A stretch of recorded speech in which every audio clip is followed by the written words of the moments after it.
सर्वेश, आप बताइए क्या हाल है वहां पर?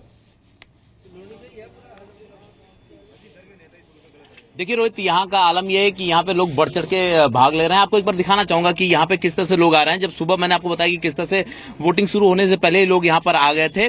और अगर हम परसेंटेज की बात करें तो जिस जगह पे मैं खड़ा हूँ बागपत में, यहाँ पे 13% मतदान हुआ है। और इसकी 2 विधानसभाएं जो छपरौली और बड़ौत है वहां पे 12% मतदान हुआ है।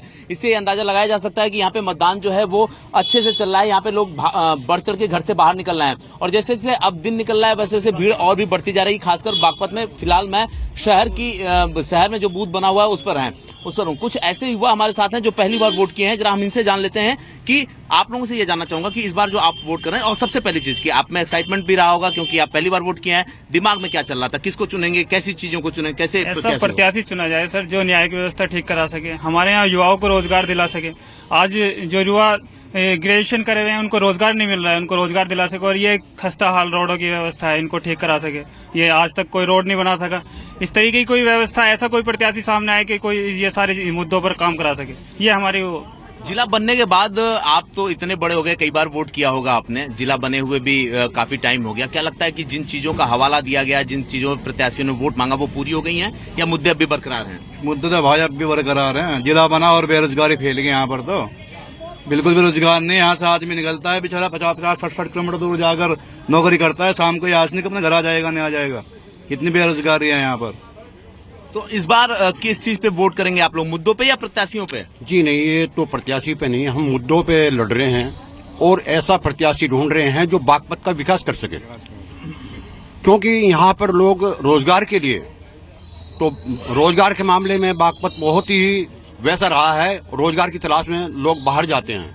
हम ये चाहते हैं कोई इंडस्ट्री, कोई ऐसा यहाँ पे साधन किया जाए जिससे सभी लोगों को रोजगार मिल सके।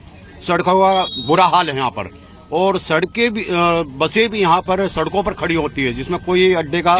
बिल्कुल, देखिए रोहित, यहाँ पे जो सबसे बड़ी मूल समस्या तो अब भी है बिजली, सड़क, पानी। उसके साथ भी कई ऐसी समस्याएं हैं जिसकी वजह से न यहाँ कोई रोजगार डेवलप हो पाया और ना ही जो यहाँ के लोग हैं वो शिक्षित हो पाए। और सबसे बड़ी बात है कि अगर यहाँ पे किसी को ग्रेजुएशन करना है तो डिग्री कॉलेज के लिए भी बहुत दूर दूर तक जाना होता है। इन सारी चीजों को लेकर लोग आज घर से बाहर आए हैं और फिलहाल वोटिंग कर रहे हैं। वोटिंग के परसेंटेज भी अगले जो 2 घंटे के थे वो काफी अच्छे निकल कर आए हैं। ठीक है, इसको अच्छा माने या बुरा माने ये शाम को पता लगेगा। सर्वेश, हमें लगता है कि आखिरी परसेंटेज क्या होता है 5 बजे के बाद, इन ऑल क्या स्कोर यूपी के मतदाता पहले राउंड में खड़ा करते हैं। त्रिपाठी जी, 12 से 13% एवरेज है। मुजफ्फरनगर, शामली, इधर नोएडा, ग्रेटर नोएडा में 7-8% है। क्या इसको ये समझें कि जो शहरी इलाके हैं, जो नौकरी पेशा लोगों वाले ज़्यादा इलाके हैं, वहाँ आलस ज़्यादा है, सुस्ती ज़्यादा है, या फिर वहाँ दिनचर्या देर से शुरू होती है इसलिए वहाँ पर थोड़ा इंतज़ार करना चाहिए? देखिए, नौकरी पेशा लोगों के लिए आज छुट्टी का दिन है तो वो आराम से निकलेंगे मुझे लगता है। लेकिन जो बिजनेस में लोग हैं या खेती किसानी में हैं तो उनको होता है कि भाई हम वोट डाल लें और अपने काम पे चले जाएं। तो मुझे लगता है कि जो मतदान की गति है, औसत है, ठीक लग रहा है। और शाम होते होते दोपहर के बाद मुझे लगता है मतदान का बढ़ेगा और मेरा अनुमान है कि 70% तक जा सकता है, 65 से 70% तक जा सकता है। तो औसत ठीक लग रहा है, कोई ऐसा इसमें कोई निराशाजनक नहीं है, अच्छा औसत है। अच्छा औसत है। पंकज जी, आपको भी लगता है? बिल्कुल अच्छा औसत इसलिए कहा जा सकता है कि जैसे सुबह से आप ही के चैनल पर दिखाई जा रहा था कि बड़ी संख्या में लोग बाहर निकल करके आ रहे हैं, बड़ा जोश है। तो धीरे धीरे, और आप भी अपील लगातार कर रहे हैं मतदाताओं से कि बाहर निकलिए, अपने मतदान का प्रयोग करिए। तो वो मुझे लग रहा है कि अभी चूँकि जैसे शहरी इलाके हैं, थोड़ा सा यहाँ लेट दिनचर्या भी शुरू होती है। नोएडा में भी अब सैटरडे संडे की छुट्टी है तो लोग आराम से निकलेंगे। तो औसत जो है, अच्छा ग्रामीण इलाकों में क्या होता है कि ग्रामीण इलाकों में सबसे पहले सुबह वहाँ जल्दी हो जाती है, 4-5 बजे लोग उड़ जाते हैं, खेतों में चले जाते हैं। तो 7 बजे जो वोटिंग शुरू हुई तो वहाँ ऑब्वियसली कि परसेंटेज अच्छा रहेगा। थोड़ा सा यहाँ दोपहर तक 12 बजे तक स्थिति क्लियर होगी कि वोट का परसेंटेज कितना टर्न कर रहा है। जी, 12 बजे तक स्थिति क्लियर होगी, वोट का परसेंटेज किस तरफ जा रहा है। अश्विनी गुप्ता, नोएडा में रफ्तार कम है, 7% वोट पड़ा है केवल अभी तक।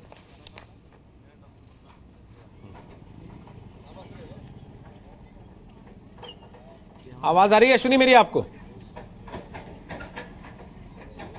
शायद अश्विन जी रोहित अपना सवाल एक बार दोहराएं। जी, मेरा सवाल कुछ नहीं था, मेरा सिर्फ इतना कहना था कि नोएडा में परसेंटेज कम है काफी, 7% वोट पड़ा अभी तक पहले 2 घंटे में।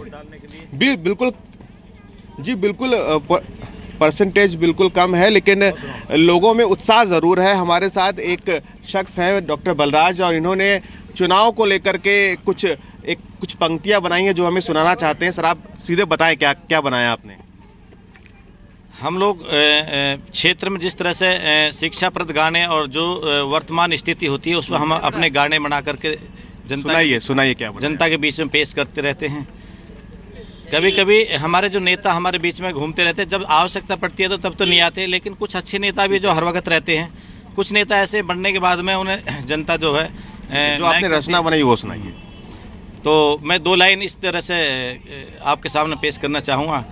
जय हो क नेता भैया की, जय हो क नेता भैया की, नेता भैया कमा रुपया, बेशक डूबे देश की नैया, भर ले यार तिजोरी गल्ले, चोर बाजारी करो दलाली हो जाएगी बल्ले बल्ले, चोर बाजारी करो दलाली हो जाएगी बल्ले बल्ले।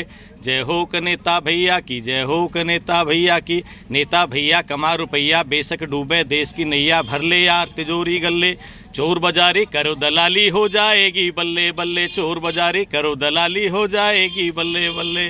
ठीक है, तो देश की जो राजनीति है उसके ऊपर इन्होंने एक तरह से ये कटाक्ष किया है। और रोहित हम आपको बताएं कि रफ्तार ज़रूर कम है, लेकिन लोग आ रहे हैं और लोग पूरे जोश के साथ आ रहे हैं। महिलाओं की काफ़ी संख्या, आप देखिए हम जहाँ पर खड़े हुए हैं ये गांव का इलाका है और महिलाएं यहाँ पर घूंघट डाल करके वोट डालने के लिए आ रही हैं। आप देखिए यहाँ पर तमाम महिलाएं यहाँ पर आ रही हैं। और चूँकि वोट परसेंटेज हम आपको बताएं नोएडा में आमतौर पर 50% से पिछली बार भी करीब 48% यहाँ पर वोट परसेंटेज रहा था। कई सारे इस बार जो है उपाय इलेक्शन कमीशन ने यहाँ पर किए हैं, आपको दिखाना चाहेंगे। एक ये ऐप भी जारी किया गया है जिसपे अगर आप जानना चाहते हैं कि आपका वोट कहाँ पर है, आपके इलाके से कौन कौन प्रत्याशी हैं, कैसे आप अपने पोलिंग बूथ तक पहुँचेंगे, तो इस ऐप की मदद भी ले सकते हैं। एम वोटर करके ये ऐप है और ये एंड्रॉयड पर उपलब्ध है। इसको भी इलेक्शन कमीशन ने जारी किया है। साथ ही साथ हम आपको बताएं कि वोटर परसेंटेज बढ़ाने के लिए तमाम जो अधिकारी हैं वो भी लगातार झूम रहे हैं। हेल्प डेस्क भी यहाँ पर जारी की गई है। कोशिश ये है कि वोटर परसेंटेज नोएडा का बढ़े, क्योंकि जो शहरी इलाके हैं नोएडा के वहाँ से देखा जाता है कि वोटर्स बहुत कम निकल करके आते हैं। जो ग्रामीण इलाके हैं वहाँ से जरूर वोटर्स आते हैं, लेकिन शहरों में भी सुबह हो रही है। जब आप और हम आए हैं सुबह सुबह तो बाकी लोग भी निकलेंगे सुबह सुबह। वोट डालना भी हमारा काम है। हर व्यक्ति को जिसको ये अधिकार मिला है ये उसकी जिम्मेदारी बनती है कि वो जाके वोट डाले, अपने मताधिकार का इस्तेमाल करे और देश के निर्माण में अपना योगदान दे। उन तमाम लोगों की तस्वीर हम स्क्रीन पर दिखा रहे हैं जिन्होंने आज ये काम किया है। आपने भी अगर ये काम किया है तो अपनी सेल्फी हमें भेज दीजिए #UP Polls के साथ। और अगर नहीं किया है तो आलस त्याग दीजिए, उठिए, ठंड का डर निकालिए दिल से और बाहर जाइए। जाकर देखिए कितनी लंबी लंबी लाइनें लगी हैं। अब तो धूप भी निकलने लगी है, तो धूप का भी मजा लीजिए और लोकतंत्र के इस उत्सव का भी मजा लीजिए।